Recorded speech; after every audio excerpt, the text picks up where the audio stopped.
సీరియల్లో సినిమాలో నటించాలనుకుంటున్నారా? అయితే వెంటనే మా యాక్టింగ్ స్కూల్లో జాయిన్ అవ్వండి. Welcome to Suman TV. నేను మీ సుమన్ టీవీ నాగ్. కోల్కతా ఇన్సిడెంట్కి సంబంధించింది ఎప్పటికప్పుడు దానికి సంబంధించినటువంటి అప్డేట్స్ మేము ఇస్తూనే ఉన్నాము. ఏం జరిగింది డే 1, దాని తర్వాత ఈ రోజు వరకు కనుక మనం చూసుకుంటే ఏం జరుగుతోంది, సుప్రీంకోర్టు ట్రయల్స్లో ఉండగానే ఈ కేసుకు సంబంధించినటువంటి కొన్ని కీలక అంశాలు కూడా బయటికి రావడం జరిగింది. అండ్ నిన్ననే Sandeep Ghosh ex principal arrest అవడం జరిగింది. అండ్ సిబిఐ కూడా దానికి సంబంధించినటువంటి విచారణలో విస్తుపోయేటువంటి నిజాలను బయటికి తీయడం జరిగింది. అండ్ ఈ సంజయ్ రాయ్ అనేటువంటి ఒక వ్యక్తి ఎవరైతే అక్యూజ్డ్ ఉన్నారో అతను చేసినటువంటి దారుణాలు ఏంటి, వాటికి సంబంధించినటువంటి మూలాలు ఎక్కడి నుంచి ఉన్నాయి ఏంటి అనేటువంటి విషయాల మీద కూడా రకరకాల కథనాలను అయితే మనం చూసాం. అయితే ఈ రోజు చెప్పబోయేటువంటి వీడియోలో ఎవరైతే ఎప్పుడెప్పుడు జస్టిస్ వస్తుంది అనుకుని ఆశతో మనతో పాటు ఎదురు చూస్తున్నటువంటి వాళ్ళు ఉన్నారో వారందరూ కూడా తప్పకుండా చూడాల్సినటువంటి వీడియో చివరి వరకు చూడండి. మీకు కొన్ని విస్తుపోయేటువంటి నిజాలతో పాటు కొన్ని విషయాలు, ఏం జరిగింది, ఈ అక్యూజర్ సంజయ్ రాయ్ అనేటువంటి పర్సన్ ఎవరు, ఈ రిలేషన్ ఎక్కడ స్టార్ట్ అయింది, అండ్ దీనికి సంబంధించినటువంటి పర్టికులర్గా దేశం మొత్తం ఈ జస్టిస్ కోసం చెప్పేసి ఎదురు చూస్తూ ఉంది. అటు దీనికి సంబంధించినటువంటి వాటిల్లో ఏ విధంగా మమతా బెనర్జీ ఇన్ఫ్లుయెన్స్ చేస్తుంది, అండ్ కొన్ని కామెంట్స్ కూడా పాస్ చేయడం జరిగింది. బ్లేమ్ గేమే ఎక్కువ కనిపిస్తూ ఉంది జడ్జిమెంట్ కంటే కూడా. అండ్ రేపు దీనికి సంబంధించినటువంటి వాటిల్లో కొన్ని కీలక అంశాలు కూడా రాబోతున్నాయి. సుప్రీంకోర్టు ట్రయల్స్కి సంబంధించినటువంటి వాటిల్లో రేపు ఏ విధంగానో దీనికి సంబంధించినటువంటి కొన్ని విషయాలు అయితే కీలక అంశాలు బయటపడతాయి. అయితే ఈ రోజు మనతో పాటు హైకోర్టు అడ్వకేట్ రవీంద్రనాథ్ గారు ఉన్నారు. కొన్ని కీలక విషయాలు రివీల్ చేయబోతున్నారు. ఆ విషయాలు ఏంటి అనేది వారి మాటలోనే అడిగి తెలుసుకుందాం. హలో అండి. హాయ్ అండి నాగరాజ్ గారు. ఈ స్టోరీ అంతా ఏంటి సార్? ఎవరి సందీప్ ఘోష్, ఎవరి సంజయ్ రాయ్, అసలు వీటికి సంబంధించినటువంటి వాటిల్లో ఎలాంటి విషయాలు ఈ రోజే ముందుకు రావడం జరిగింది, అంటే బయటికి రావడం జరిగింది? ఎందుకంటే సిబిఐ వాళ్ళు కొంత ఇన్ఫర్మేషన్ బయట రివీల్ చేశారని చెప్పేసి తెలుస్తూ ఉంది. ఆ విషయాలు ఏంటి? ఆగస్టు 9 హర్రర్కి సంబంధించి, ముఖ్యంగా ట్రైనీ డాక్టర్ హత్య కేసు సంబంధించి ఆర్జికర్ మెడికల్ కాలేజ్ చుట్టూ ఎన్నో అనుమానాస్పదమైనటువంటి ఎన్నో డౌట్లు, ఎన్నో ఊహలు, ఎన్నో ఊహాగానాల మధ్య ఈ కేసు మెల్లగా సిబిఐకి ట్రాన్స్ఫర్ చేయడం జరిగింది. ముఖ్యంగా స్టేట్ గవర్నమెంట్ పోలీసుల దగ్గర నుంచి సిబిఐకి హైకోర్టు ట్రాన్స్ఫర్ చేశారు. ఎప్పుడైతే సిబిఐకి హ్యాండ్ ఓవర్ చేయడం జరిగిందో స్టేట్ పోలీసుల దగ్గర నుంచి కొన్ని కొత్త విషయాలు వెలుగులోకి వచ్చాయి. ఈ విషయాన్ని మమతా బెనర్జీ ఎందుకు ఎట్లా ఉలికిలికి పడుతుంది, మమతా బెనర్జీ ఎందుకు ఈ రకంగా టెన్షన్ పడుతుందంటే ఇప్పుడు మనం తెలుసుకోవటం విషయాలు మన వ్యూవర్స్తో కూడా పంచుకుందాం. నాకు తెలిసిన కొన్ని విషయాల్ని. ఇది మమతా బెనర్జీ ఉలికిపాటుతనానికి ఎందుకు కారణం అవుతుంది బహుశా ఇప్పుడు మనం కంటిన్యూ చేయబోయే విశ్లేషణలో మనం చేద్దాం నాగరాజు గారు. ముఖ్యంగా సంజయ్ రాయ్, ఈ సంజయ్ రాయ్ అన్న వ్యక్తి ఎవరు అన్నది మొట్టమొదటి నుంచి అనుమానాస్పదంగా నిందితుడిగా, ఎక్యూజ్డ్గా, ప్రైమ్ ఎక్యూజ్డ్గా ఎవరినైతే ఈ సంజయ్ రాయ్ అని చెప్పడం జరిగిందో ఇతనికి సంబంధించిన కొన్ని విషయాలు వెలుగులోనికి వచ్చాయి. సంజయ్ రాయ్ 2016లో ఇదే ఆర్జికర్ హాస్పిటల్లో ఒక కుక్కుగా జాయిన్ అయ్యాడు. ఇతనితో పాటు వీళ్ళ మదరు, వీళ్ళ సిస్టరు, వీళ్ళ భార్య, ప్రెగ్నెంట్తో ఉన్న భార్య కూడా ఇదే హాస్పిటల్లో కుక్కుగా ఉండేవారు. అంటే హాస్పిటల్లో ఉన్నటువంటి కుకింగ్ సెక్షన్లో పేషెంట్స్కి అందజేసేటువంటి కుక్కుడు ఫుడ్ అనమాట. రైస్ వండడం కానీ, కర్రీస్ వండడం కానీ, చావల్ అండ్ రైస్ కుక్ ఇవన్నీ వండి పేషెంట్స్కి అందజేయడంలో ఒక కుక్కుగా ఉండేవాడు. మొట్టమొదటి ఇతని కెరీర్ 2016లో ఆర్జికర్ హాస్పిటల్లో ఒక కుక్కుగా స్టార్ట్ అయ్యాడు ఇతని యొక్క కెరియర్. 2016లో సుమారుగా 8 నెలల పాటు ఒక కుక్కుగా చేసిన తర్వాత మధ్యలో 2019 వరకు ఈయన ఇటు గాయభయపడింది తెలియలే ప్రపంచానికి. మరలా 2019లో ఒక సివిక్ వాలంటీర్గా మళ్ళీ కొత్త అవతారాన్ని ఎత్తాడు సంజయ్ రాయ్. ఇతను 2019లో సివిక్ వాలంటీర్గా వచ్చే ముందు అసలు ఈ సివిక్ వాలంటీర్ వ్యవస్థ ఏంటంది 2 మాటల్లో మీకు చెప్తాను. 2012లో West Bengal government civic volunteer అనే ఒక వ్యవస్థను తీసుకొచ్చారు. ఎందుకంటే లేక్ ఆఫ్ పోలీస్ డిపార్ట్మెంట్లో ఎంప్లాయీస్ తక్కువగా ఉండడం వల్ల సివిక్ వాలంటీర్ అనే వ్యవస్థని పోలీసులకు అనుసంధానంగా హోంగార్డ్ ఎలాంటి వ్యవస్థ ఉంటుందో దాన్ని అందుబాటులో పెట్టారు. వీళ్ళ పని ఏంటంటే డిజాస్టర్స్ జరిగేటప్పుడు కానీ, దుర్గాపూజ జరిగేటప్పుడు కానీ, అదేవిధంగా at the same time elections టైంలో ఈ 3 దగ్గరలో కూడా పోలీసులకి సపోర్టింగ్ వ్యవస్థగా ఒక వాలంటీర్ వ్యవస్థను ఏర్పాటు చేశారు 2012లో వెస్ట్ బెంగాల్ ప్రభుత్వం. అందులో 12,000 రూపాయలు మంత్లీ శాలరీ ఇస్తూ, ఒక హానరబుల్ శాలరీ ఇస్తూ వీళ్ళని అపాయింట్ చేయడం జరిగింది. ఆ వ్యవస్థలోకి 2019లో ఒక సివిక్ వాలంటీర్గా జాయిన్ అయ్యాడు ఈ సంజయ్ రాయ్ అన్నటువంటి ఇప్పుడు మనం మాట్లాడుకుంటున్న వ్యక్తి. ఇతను 2019లో సివిక్ వాలంటీర్గా డిజాస్టర్ మేనేజ్మెంట్లో ఇతను ఫస్ట్ అపాయింట్మెంట్ తీసుకున్నాడు. అంటే డిజాస్టర్ మేనేజ్మెంటే నేషనల్ కెలామిటీస్ వచ్చేటప్పుడు కానీ, స్టేట్లో కరువులు, వరదలు వచ్చేటప్పుడు వాళ్ళని సహాయ చర్యలు ఇతను పాల్గొనడానికి కోసం ఇతను ఉండేవాడు అక్కడ. కానీ ఇతను కొద్ది రోజులు పనిచేసిన తర్వాత అక్కడి నుంచి తన పోస్టింగ్ని ఇమీడియట్గా అక్కడి నుంచి ఏం చేశాడంటే పోలీస్ వెల్ఫేర్ సెల్కి ఇతను ట్రాన్స్ఫర్ చేసుకోవడం జరిగింది. పోలీస్ వెల్ఫేర్ సెల్ అంటే పోలీస్ వ్యవస్థలో ఉన్నటువంటి పోలీస్ పనిచేస్తున్న ఉద్యోగులకి, అలాగే డిపార్ట్మెంట్లో పనిచేస్తున్న ఆఫీసర్స్కి పోలీస్ వ్యవస్థలో సపోర్టింగ్ ఉండడం కోసం ఏర్పాటు చేసింది పోలీస్ వెల్ఫేర్ సొసైటీ. ఆ పోలీస్ వెల్ఫేర్ సొసైటీలో ఇతను జాయిన్ అయ్యాడు. అక్కడి నుంచి కొంతమందికి లంచాలు ఇచ్చుకొని ఈ సెల్కి మారాడు. ఎందుకంటే ఇతని target RG Kar hospital. Police welfare cell డిపార్ట్మెంట్లో ఉంటుంది. హాస్పిటల్లో ఉన్నటువంటి రోగులు కూడా వైద్య సేవలకు సహాయకులుగా నియమించే పనిలో ఉంటుంది. ఈ పోలీస్ వెల్ఫేర్ సొసైటీలో ఉన్నది ఈ వింగ్లోకి వస్తుంది. సో ఇతను కొద్ది రోజులు వేరే చోట పనిచేస్తూ కూడా మధ్య మధ్యలో ఆర్జికర్ హాస్పిటల్కి వస్తూ వెళ్తూ ఉండేవాడు. ఇలా కొద్ది రోజులు చేసిన తర్వాత ఇతను 4th బెటాలియన్ పోలీస్ డిపార్ట్మెంట్లో 4th బెటాలియన్లో వెల్ఫేర్ సెల్కి ఇతను ట్రాన్స్ఫర్ చేయించుకున్నాడు. ఒక్కొక్క స్టెప్ అబ్జర్వ్ చేయండి. 4th బెటాలియన్ పోలీస్ వెల్ఫేర్ సొసైటీకి ఇతను ట్రాన్స్ఫర్ చేసుకున్నాడు. ఎందుకంటే 4th battalion Calcutta 4th battalion police welfare సొసైటీలోనే ఈ ఆర్జికర్ హాస్పిటల్ అనేది వస్తుంది. ఇతని ఉద్దేశం ఏంటంటే ఆ బెటాలియన్కి వెళ్తే ఆర్జికర్ హాస్పిటల్లో డైరెక్ట్గా జాబ్ చేయొచ్చు ఉద్దేశంతో ఇతను అక్కడికి ట్రాన్స్ఫర్ చేయించుకున్నాడు. 4th బెటాలియన్లోకి వచ్చాడు. 4th బెటాలియన్లోకి వచ్చిన తర్వాత ఇతను ఫస్ట్ అపాయింట్మెంట్ ఆర్జికర్ హాస్పిటల్లో. ఇతనికి బాక్సింగ్ కూడా వచ్చు. అందుకని ఇతను ఆర్జికర్ హాస్పిటల్లో అప్పటికే పూర్వ పరిచయాలు ఉండడం వల్ల ఆర్జికర్ హాస్పిటల్లో ఎమర్జెన్సీ వార్డు దగ్గర, అదేవిధంగా ట్రామా కేర్ సెంటర్ దగ్గర ఇతను బయట వెయిట్ చేస్తూ ఉండేవాడు. అక్కడ ప్రిస్క్రిప్షన్స్ రాయడం, బెడ్స్ ఇవ్వడం, వచ్చే పేషెంట్స్కి వెళ్ళే వాళ్ళకి వచ్చే వాళ్ళ దగ్గర లంచాలు మరిగాడు. డబ్బులు తీసుకొని బెడ్స్ అమ్మడం చేసేవాడు. డబ్బులు తీసుకొని పేషెంట్స్కి ఆక్సిజన్ అందివ్వడం చేసేవాడు. డబ్బులు తీసుకొని అంటే వీళ్ళు చేసే పని అది ఫార్మసీకి వెళ్ళి మెడిసిన్స్ తీసుకొని రావడం, ఆక్సిజన్ అందివ్వడం, బెడ్స్ అలాట్మెంట్ చేయడం. అదేవిధంగా ఇటువంటి మెడిసిన్స్ సంబంధించిన అన్ని పనుల్లో కూడా ఇతను చాలా చురుగ్గా పాల్గొండేవాడు. మెల్లగా ఈ ఆర్జికర్ హాస్పిటల్లో ప్రతి రూమ్కి, ఎమర్జెన్సీ సెంటర్కి, ట్రామా కేర్ సెంటర్కి ప్రతి చోట ఇతనికి ఈజీ యాక్సెసిబిలిటీ ఆ రోజు దొరికింది ఒక సివిక్ వర్కర్గా. ఈ సివిక్ వర్కర్గా ఇతను పనిచేస్తున్న టైంలోనే ఇతనికి అనూప్ దత్ అక్కడ ఏఎస్ఐతో పరిచయం జరిగింది. అయితే ఇక్కడే ఒక విచిత్రమైన విషయం జరిగింది.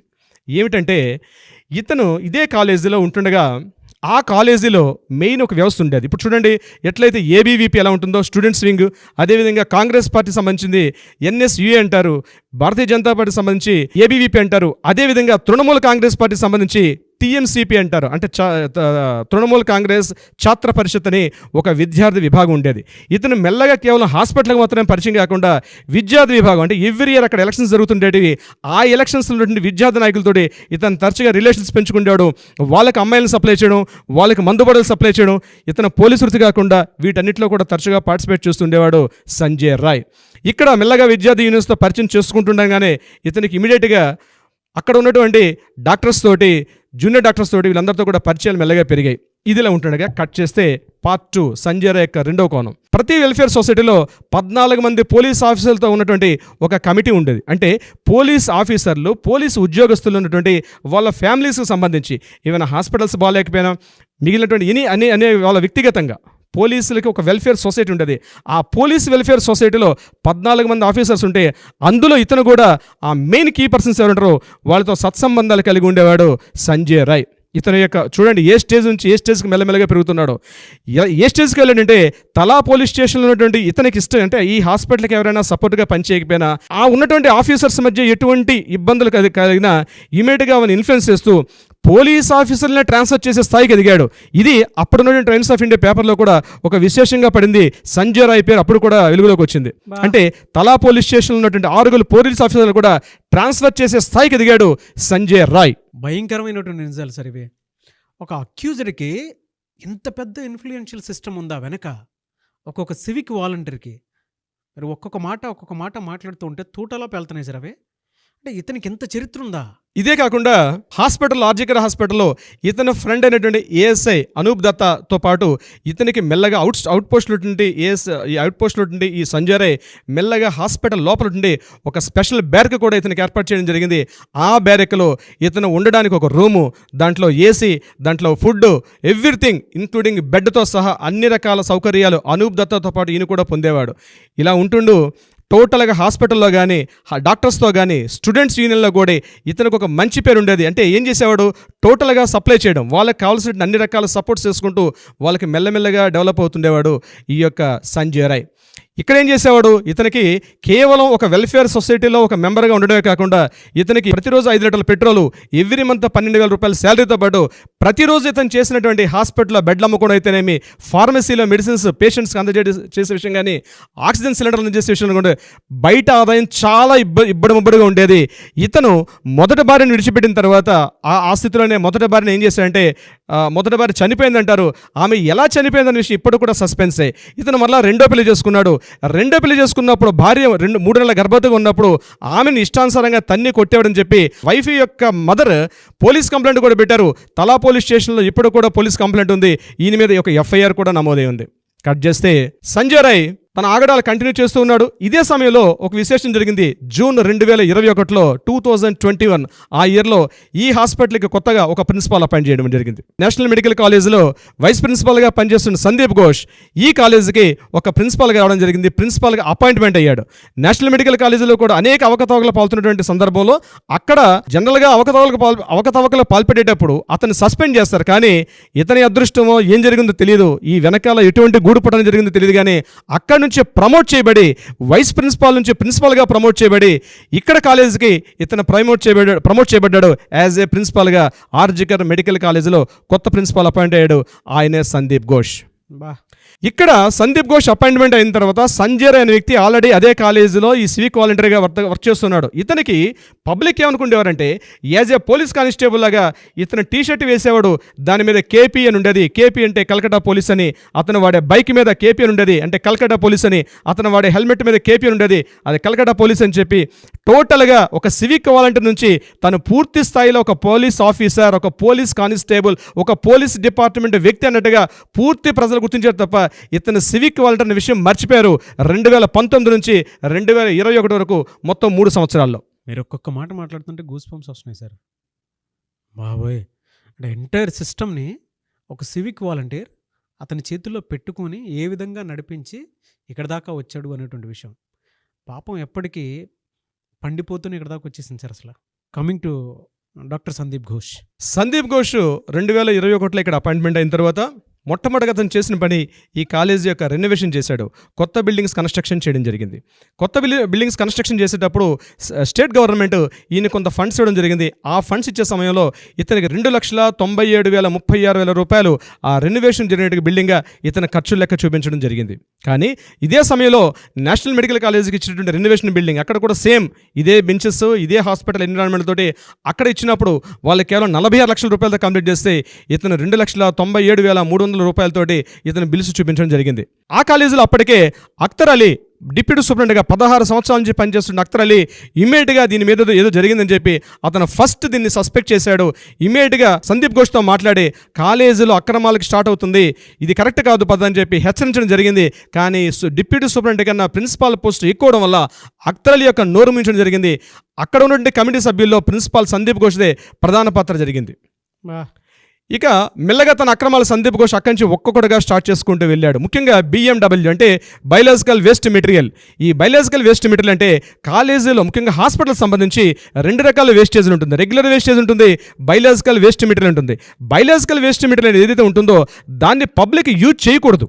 ఎందుకంటే ఆల్రెడీ యూజ్ చేసిన సిరంజులు కానీ, యూజ్ చేసిన గ్లౌసెస్ కానీ, యూజ్ చేసిన మెటీరియల్స్ ఇవన్నింటినీ కూడా డిస్పోజల్ చేయడానికి హాస్పిటల్ నుంచి సుమారుగా ఒక 10 కిలోమీటర్ల దూరంలో ఉండి హూగ్లీకి దగ్గరలో ఉంటే ఒక డంప్ యార్డ్లో వీటిని, అంటే ఎవరు చూసినా అవి వైరల్ ఇన్ఫెక్షన్స్ వస్తాయి కాబట్టి వాటిని పూర్తిగా ఒక 10 మీటర్స్, ఒక 10 ఫీట్స్ గొయ్యితవి అందులో పాతీయాలని చెప్పి ఒక పాలసీ ఉంటుంది. కానీ ఫస్ట్ టైం ఏం చేశాడంటే ఈయన ఆ బయలాజికల్ వేస్టేజ్ ఎంత వెళ్తుందని కూడా ఒక స్ట్రాటజీ ఉంటుంది, ఒక లెక్క ఉంటుంది.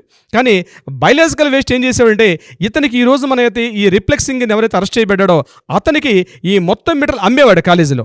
వేస్టేజ్గా పారేయకుండా దాన్ని అమ్మి ఆ వచ్చినటువంటి సొమ్ములో 20% ఆఫ్ అమౌంట్ స్ట్రైట్ అవే ఈయన అకౌంట్లో పడేట్టుగా ఇతను అక్కడ టెండర్తో ఇతను లాలుచి పడ్డాడు. ఈరోజు సందీప్ ఘోష్తో పాటు అరెస్ట్ అయినటువంటి 3 వ్యక్తుల్లో 2 రిప్లెక్సింగ్, ఒకడు సుమన్ బాజ్రా. ఆ సుమన్ బాజ్రా అనేవాడు ఇందులో డైరెక్ట్గా ఇన్వాల్వ్మెంట్ అయినట్టుగా మనకి విషయాలు తెలుస్తున్నాయి. అక్కడ జరిగింది. అతనికి మెడికల్ షాప్ ఉండేది సుమన్ బాజురాకి. హౌరాకి దగ్గరలో ఉన్నటువంటి దగ్గరలో ఇది ఒక మెడికల్ షాప్ ఉండేది. ఆ మెడికల్ షాప్కి ఇతను ఈ యొక్క బయలాజికల్ వేస్ట్ మెటీరియల్ అంతా కూడా సప్లై చేసేవాడు. అయితే దీని మీద కూడా అక్తర్ అలీ ఎంక్వైరీ చేశాడు, లెక్కలు తీసుకొచ్చాడు. ఈ లెక్కలు మిగిలిన కాలేజెస్తో కంపేర్ చేస్తే సేమ్ బెడ్స్, ఇక్కడ ఆర్జికర్ మెడికల్ కాలేజీలో ఎంత బెడ్ కెపాసిటీ ఉందో, నేషనల్ మెడికల్ కాలేజీలో ఎంత బెడ్స్ కెపాసిటీ ఉందో సేమ్ ఉండేటప్పుడు ఇతను లెక్కలు తప్పుగా చూపించాడని లెక్కలు తెలుస్తాయి. ఆ లెక్కలు మీతో వివరించుకునే ప్రయత్నం చేస్తాను నాగరాజ్ గారు. ఎన్ఆర్ఎస్ మెడికల్ కాలేజీలో బయలాజికల్ వేస్ట్ మెటీరియల్ 155,650 కిలోలు వస్తే ఆర్జికర్ మెడికల్ కాలేజీలో మాత్రం 49,044 కిలోలుగా చూపించడం జరిగింది. ఈరోజు సిబిఐ డిపార్ట్మెంట్ వాళ్ళు ఈ లెక్కల తేడా మీద ఆయన ఇంట్రాగేట్ చేస్తున్నారు. అంత మిగిలిన వేస్ట్ మెటీరియల్ ఎక్కడికి వెళ్ళింది అంటే, ఈరోజు ఎవరైతే సుమన్ బాజ్రా అని చెప్తున్నారో అతని యొక్క మెడికల్ షాప్లోకి వెళ్ళి దీన్ని పక్కకి ట్రాక్ పట్టించడం జరిగింది. సుమన్ బాజ్రా జరిగినటువంటి విషయంలో అంటే సందీప్ ఘోష్ యొక్క అక్రమాలు ఒక్కొక్కటిగా వెలుగులోకి వస్తున్నాయి. ఇట్లా సందీప్ ఘోష్ ఇట్లా చేస్తుండగా ఈయనకి పేర్లగా ఏం చేశాడు, ఆయన క్లోజ్గా ఉండేవాడు ఈ సంజయ్ రాయ్. సంజయ్ రాయ్ ఎట్లా కవర్ చేసి వచ్చాడంటే, ఒకసారి సంజయ్ రాయ్ ఇక్కడ ఎమర్జెన్సీ వార్డు దగ్గర అక్కడ ఉన్నటువంటి ఒక పేషెంట్కి ఆక్సిజన్స్ అందజేస్తుంటే అక్కడికి వచ్చినటువంటి అమ్మాయిలు ఎవరైతే వచ్చి వెళ్తుంటారో వాళ్ళని ప్రిస్క్రిప్షన్ మీద ప్యాడ్స్ మీద ఆ ప్రిస్క్రిప్షన్ రాసే విధానం కూడా రాయడం కూడా హెల్పర్గా ఇతను వర్క్ చేసేవాడు. సంజయ్ రాయ్ ఒకసారి వచ్చినట్టు అమ్మాయిలు, అందమైన అమ్మాయిలు ఎవరైనా వస్తే వాళ్ళ యొక్క కాంటాక్ట్ నెంబర్స్ తీసుకొని వాళ్ళతో టాక్స్ చేసి వాటితో వాట్సాప్ చాట్ చేస్తూ వాళ్ళని హెరాస్మెంట్ చేసేవాడు, వాళ్ళని పక్కలోకి పిలిచేవాడు, వీలైతే వాళ్ళ ఆఫీసర్స్ కూడా సప్లై చేసేవాడు. అందుకనే సంజయ్ రాయ్ చేసిన అక్రమాలు కూడా మేనేజ్మెంట్ సపోర్ట్ చేసుకుంటూ వెళ్ళింది. ఒకసారి 2023 మార్చిలో ఒక సంఘటన జరిగింది. ఒక అమ్మాయి చిన్న పిల్లని ఎత్తుకొని ఎమర్జెన్సీ వారి దగ్గరకు వచ్చినప్పుడు ఇతను అమ్మాయిని చూసి ఈ అమ్మాయి చాలా బాగుందని ఆ అమ్మాయి యొక్క నెంబర్ తీసుకొని చేయడం మొదలుపెట్టాడు. ఆ అమ్మాయి యొక్క పేరు ఎక్కడ కూడా రాయలేదు, కానీ టోటల్గా సర్వీస్ అంతా ఇస్తూ మెడిసిన్స్ ఇవ్వడం, టోటల్ కేర్ టేకింగ్ తీసుకొని ఆ అమ్మాయికి ప్రపోజల్ చేయడం జరిగింది. ఆ అమ్మాయి ఇమీడియట్గా రియాక్ట్ అయ్యి ఇతని మీద సెంట్రల్ లాల్ బజార్లో ఉన్నటువంటి పోలీస్ హెడ్ క్వార్టర్స్లో సంజయ్ రాయ్ మీద ఆల్రెడీ ఒక ఎఫ్ఐఆర్ కంప్లైంట్ చేశారు. ఇప్పటివరకు సంజయ్ రాయ్ మీద 2 కంప్లైంట్స్ ఉన్నాయి. ఒకటి ఫస్ట్ టైం వాళ్ళ మదర్ ఇన్ లా పెట్టినట్టు ఒక కంప్లైంట్, ఈ అమ్మాయి హాస్పిటల్లో ఎమర్జెన్సీ వార్డులో ఈమె పెట్టిన మరొక కంప్లైంట్. ఆల్రెడీ సివిక్ వాలంటీర్గా రూల్ ఏంటంటే, ఆల్రెడీ ఎగ్జిస్టింగ్ ఒక ఎఫ్ఐఆర్ ఉన్న వ్యక్తి కానీ లేకపోతే డొమెస్టిక్ వైలెన్స్ ఉన్న వ్యక్తి కానీ సివిక్ వాలంటీర్గా పనిచేయకూడదు. అయితే అప్పటి టైమ్స్ ఆఫ్ ఇండియాలో ఈ న్యూస్ పెద్దగా న్యూస్ కూడా పడింది. అప్పటి కలకత్తాలో టైమ్స్ ఆఫ్ దీనికి సంబంధించి న్యూస్ 18 ఛానల్ కూడా ఒక ప్రత్యేకంగా రాయడం జరిగింది. అంటే సివిక్ వాలంటీర్స్ ఈ రకంగా అనైతిక కార్యకలాపాలకు పాల్పడుతున్నారని చెప్పి కలకట్టాలో పతాక శీర్షికలు ఎక్కాడు సంజయ్ రాయ్ అప్పట్లోనే. అయినప్పటికీ కూడా చూసి చూడనట్టుగా పోలీసు వాళ్ళు దీన్ని మొత్తం తీసుకొచ్చి వాళ్ళు ఇంట్రాగేషన్ పిలిచారు. ఎప్పుడైతే సంజయ్ రాయ్ ఇంట్రాగేషన్కి వెళ్ళాడో మొత్తం ఈయన చరిత్రను చూశారు, కానీ ఏం జరిగిందో తెలియదు. 2024 మార్చిలో జరిగిన సంఘటన ఇది. ఆ రోజే కానీ పోలీసులు ఆ చర్య తీసుకుంటే బహుశా ఈ సిస్టమ్ ఈరోజు ఒక అమ్మాయి బలైపోయే అవకాశం కూడా లేదు. 2024 మార్చిలో పోలీసులు ఆ రోజు చేసినటువంటి చూసి చూడనట్లుగా సంజయ్ రాయ్ మీద చేసినటువంటి ఒక చూసి చూడ విడిచిపెట్టడం వల్ల ఈరోజు ఇంత ఘోరం జరిగింది. చూస్తూ ఒక అమ్మాయిని పూర్తిగా ఈరోజు ఒక ట్రైనింగ్ డాక్టర్ని ఒక భవిష్యత్తు అమ్మాయిని ఈరోజు చేతులారా ఆ అమ్మాయి జీవితం నాశనం అయిపోయింది. ఇది సంజయ్ రాయ్ యొక్క విషయం. ఇక సందీప్ ఘోష్ విషయానికి వస్తే, సందీప్ ఘోష్ ఎలా ప్రవర్తించేవాడు, సందీప్ ఘోష్ యొక్క అక్రమాలు రోజుకి ఎక్కువగా అవుతున్నప్పుడు సందీప్ ఘోష్ ఒకసారి సందర్భంలో స్టూడెంట్స్ అందరూ కూడా ఒకసారి రివర్స్ అయ్యారు. స్టూడెంట్స్ టోటల్గా రివర్స్ అయ్యారు. 2023 అక్టోబర్ అక్టోబర్ టైంలో ఒక్కసారి కాలేజీని ధర్నా చేసి ప్రొటెక్ట్ చేసి సందీప్ ఘోష్కి యాంటీగా మాట్లాడడం జరిగింది. ఆ టైంలో సందీప్ ఘోష్ ఏం చేశాడంటే, ఎవరైతే ప్రొటెక్ట్ చేసిన స్టూడెంట్స్కి, ఎవరైతే ధర్నాలు చేసిన స్టూడెంట్స్కి థియరీలో పాస్ అయిన ప్రాక్టికల్స్లో ఫెయిల్ చేశాడు. 100 మార్క్స్కి స్టూడెంట్స్తో మాట్లాడినప్పుడు వాళ్ళు చెప్తున్నారు 100 మార్క్స్కి థియరీలో 70 మార్క్స్ వచ్చిన ప్రాక్టికల్స్లో 12 మార్కులు 13 మార్కులతో ఫెయిల్ చేసేసాడు. ఇట్లాంటి కొంతమంది జీవితాలను అస్తవ్యస్తం చేశాడు. ఇక ఇదే కాకుండా మెయిన్ మెడికల్ స్టూడెంట్స్కి ఇంకొకటి ఉంటుంది, వాళ్ళకి ఇంటర్న్షిప్ ఉంటుంది. ఇంటర్న్షిప్లో వాళ్ళకి ఇంటర్న్షిప్ చేసిన తర్వాత కూడా వాళ్ళు సర్టిఫికేట్స్ ఇవ్వకుండా వాళ్ళని తాత్సారం చేసేవాడు. ఆ ఇంటర్న్షిప్ సర్టిఫికేట్స్ రాకపోతే వాళ్ళు బయటికి వెళ్ళి ప్రాక్టీస్ చేసుకునే అవకాశం కూడా లేదు. ఇట్లా విద్యార్థుల జీవితాలతో తనకి ఎవరైతే ఎదురు తిరిగారో వాళ్ళ యొక్క జీవితాలని నిత్య నరకం చూపించేవాడు సందీప్ ఘోష్. ఒక్కొక్కటి వింటూ ఉంటే అంటే నరాలు అట్లా తెగిపోతూ ఉన్నాయన్నమాట. ఎంత నేర చరిత్ర ఉందా వీళ్ళ మధ్య అని చెప్పేసి. సందీప్ ఘోష్ యొక్క అక్తరాలి చేసినటువంటి న్యూస్లో మెయిన్ ఏంటంటే, సందీప్ ఘోష్ ఎప్పుడైతే విద్యార్థులు ధర్నాలకి స్ట్రైక్లు తిరిగారో ఇమీడియట్గా తన ప్రైవేట్ బౌన్సర్స్ని పెట్టుకున్నాడో, ఆ ప్రైవేట్ బౌన్సర్స్లో ఒక వ్యక్తి అఫ్సర్ అలీ ఖాన్. ఆ అఫ్సర్ అలీ ఖాన్ నేను సిబిఐ వాళ్ళు అరెస్ట్ చేశారు. అతనికి 2 అనుచరులు ఉండేవారు, 2 బాడీగార్డ్స్ ఉండేవారు. 3వ వ్యక్తిగా అతనికి సంజయ్ రాయ్ అతనికి ఉండేవాడు. ఆ 2 వ్యక్తులు ఎవరంటే, ఒకడు అఫ్సర్ అలీ ఖాన్, మరొక వ్యక్తి కాకుండా 3వ వ్యక్తిగా సంజయ్ రాయ్ ఉన్నాడు. అఫ్సర్ అలీ ఖాన్ అరెస్ట్ అయ్యాడు, సంజయ్ రాయ్ అరెస్ట్ అయ్యాడు. 3వ వ్యక్తి అనేది ఇప్పుడు అతన్ని కూడా కస్టడీలో తీసుకునే ప్రయత్నాలు ఉన్నారు సిబిఐ వాళ్ళు. ట్విస్టుల మీద ట్విస్టులు అండి ఇది. అంటే మీరు ఇందాక చెప్పింది ఇందాకటి నుంచి అంటే ఇన్ని రోజులు దీనికి సంబంధించినటువంటి విషయాల్లో జరుగుతున్నటువంటి అన్నీ వీళ్ళు కల్ప్రిట్స్ చాలామంది. అంటే సందీప్ ఘోష్ చుట్టూ ఎవరెవరైతే ఉంటారో సందీప్ ఘోష్ చేసేటువంటి అక్రమాలు, దాంతోపాటు నేర చరిత్రకి వీళ్ళు చుట్టుపక్కల ఉండి దాన్ని కప్పిపుచ్చుకుంటూ వస్తూ ఉంటారనమాట. ఇక చివరి పాయింట్కి వస్తే నాగరాజ్ గారు, ఇక్కడ కాలేజీలో ఎంబీబీఎస్ 5.5 years, 5.5 years అయిన తర్వాత 2 years పాటు ఎండీ కానీ ఎంఎస్ కానీ చేస్తారు.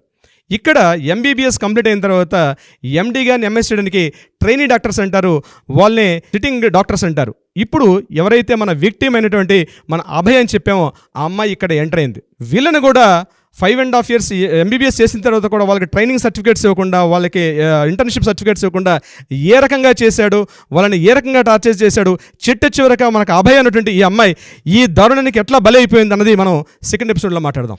డెఫినెట్గా అండి. నేర చరిత్ర పార్ట్ 2 దీనికి సంబంధించింది.